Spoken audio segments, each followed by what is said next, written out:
What a beautiful day it is. 104.7 The Drop. We are the People Station for R&B and hip hop. Good morning, Sugar Bear here. SugaBear's Community Corner. If you've heard this before, you know we love to highlight people in and of the community, giving back to the community. I have a very special guest today, and it's a hometown person, by the way. Hey. Amanda Gordon. Amanda Gordon is the founder and CEO of GoJo Auto, a top-rated and dynamic independent car dealership located in the heart of Denver, Colorado, and becoming the first Black woman in the state of Colorado to own a car dealership. Can we clap it up for that?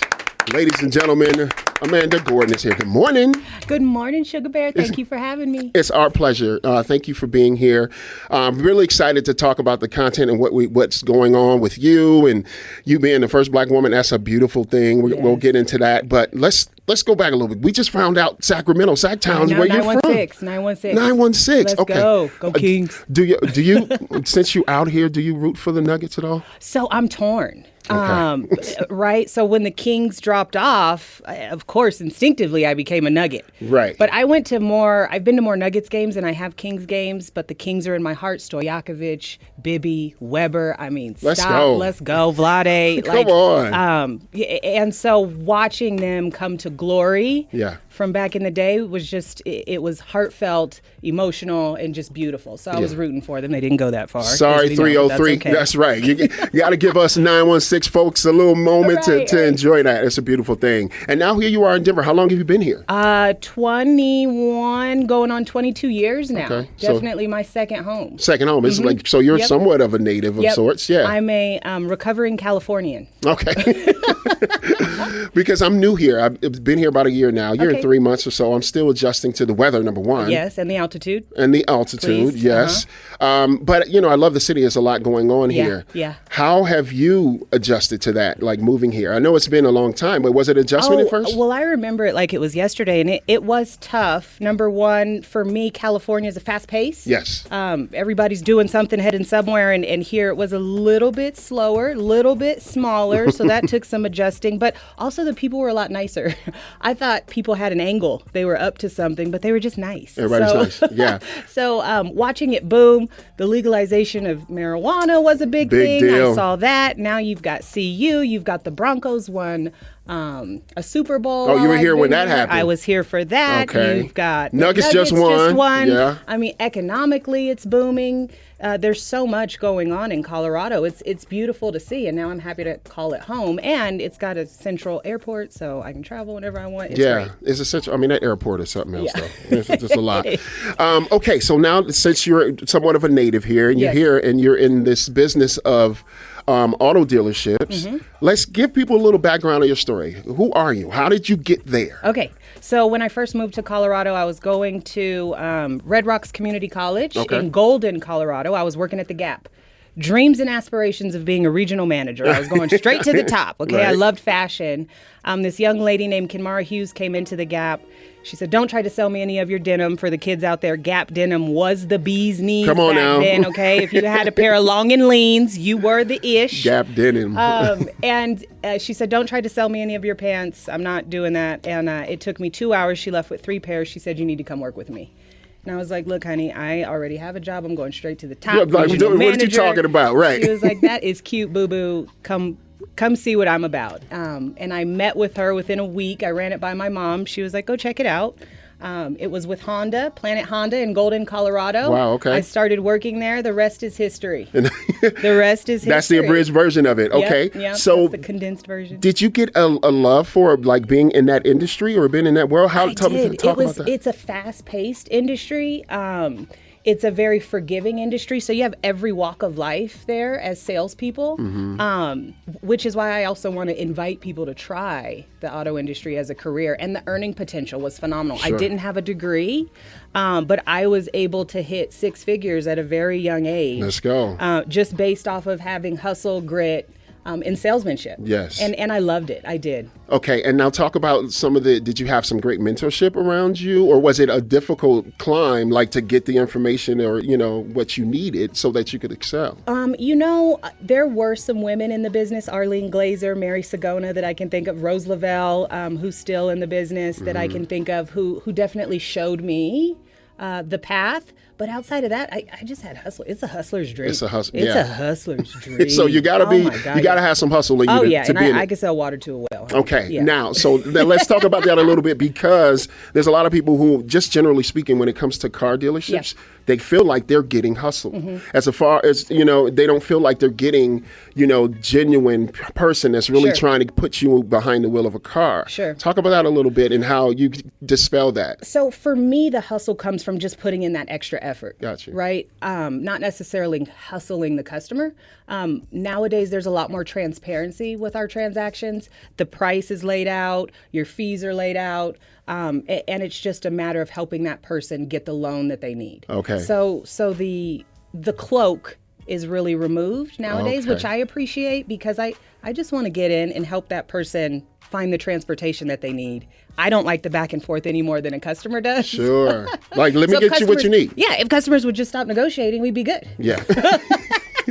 I'm telling you what it is. Okay. Yeah. So that's great. So when it comes to that, as far as your staff goes, right? Yes. The people that are around you, Yes. they have to take on that approach, Yes, correct? yes. That you have, so Yep. that our customers are feeling like they're not being hustled. 100%. Okay. So the culture at GoJo is filling a need. Okay. It's not selling a car, right? So it's all about mindset. I love that. Helping with transportation needs versus who can I sell? And I have my pay is structured differently, so that there's more of a focus on the customer than there is the dollar. The dollar will come. I was an endorser for a car establishment. I'll tell you about it off air, but I this wanna was, know. and this was in Off Sacramento, air. by the way. Yeah, off air. I'll tell you about it. But the hustle of it was, I don't want to say it was gimmicky, but it got a lot of people to come, brought them to the table. Yeah. You're not about the gimmicks and all No. of that. It's about genuine. When you say need, go a little deeper. What does that mean? The single mom who's Oh, please. Yes. Yes. The credit challenge. Okay. Our demographic, we work within a certain price point for people who need transportation. Got This it. is not their second car. This is not their convertible. This is something that they need and able to fulfill the basic day-to-day needs of taking their kids to school, of Yeah. getting to the grocery store, of getting to work, the first and the second job.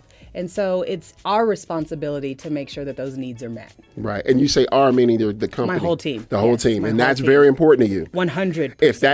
If it steps outside of that, how do you handle that? It's a problem. It's a problem. It's a problem. And we make sure that when we're recruiting, that we have people who really understand and have buy-in to what it is we're trying to accomplish. Okay. And now you being a black woman that owns, being the first black owner here in Colorado, correct? In the state? One or of 16 in the country. in the country. Yes. Let's How talk did you about that. get to that? Yeah, let's talk about that and the challenges, because I know that had to be an uphill struggle for you. My parents raised me not to see my being a female, particularly a black female in this country, as a hindrance, but as a help. I love and it. to work 10 times hard. 10 times as hard, right? And so I never encountered that happened because I was a black woman. In fact, I didn't even know that I was going to be the first until I applied for my dealer's license. So Really? it wasn't in the back of my mind of let me do this because I'm the first and it'll be cool. It was let me do this because I reached the pinnacle of where I was in my career and ownership was the only thing left for me. Got you. Okay. And then I found out that I would be the first. Now, with that came a ton of responsibility because now I'm standing on the shoulders of my ancestors and I've got something to prove. Let's go. And I cannot fail. I love that. So I'd say for me, it's been more being one of the only ones in a room with a voice has helped me more than it's hurt me.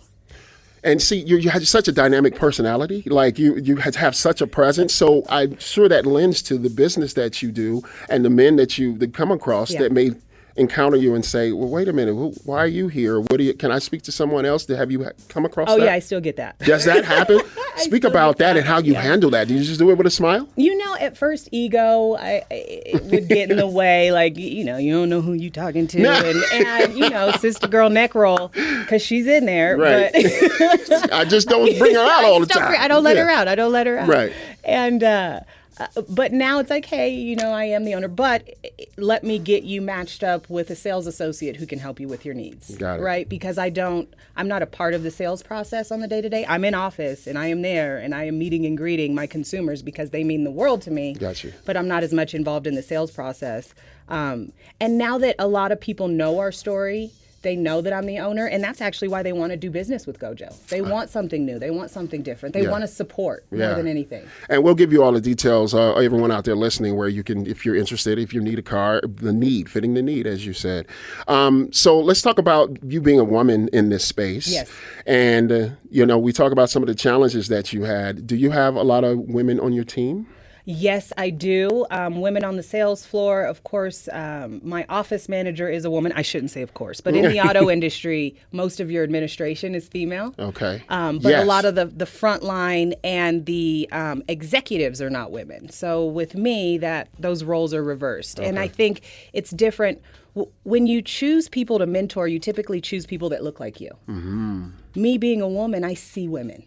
Gotcha. And I see their potential. Gotcha. And I see what they can be. And so I have more women in roles of leadership and sales where you wouldn't typically find at other dealerships. So that's important to empower women in these spaces. Absolutely. That's a big part of your plight, right? In what you do, like Absolutely. Putting women in power so that they can feel empowered in this space, in this auto industry. And feel seen, yes. And statistically, women outsell men 11-8. So they are statistically more successable. So it actually helps the business model. Wow. Having more women. That's a beautiful thing. Mm-hmm. Okay, Amanda Gordon is here. Let's play a couple songs. We're going to talk more about it. You have an event coming up, right? Yes, I do. It's a big deal. Super important. So we're going to get you those details. 5 years, really? Yeah. Okay, so we're going to get all of those details. If you have a question, comment, concern, 303-893-DROP, 303-893-3767. Sugar Bear's Community Corner.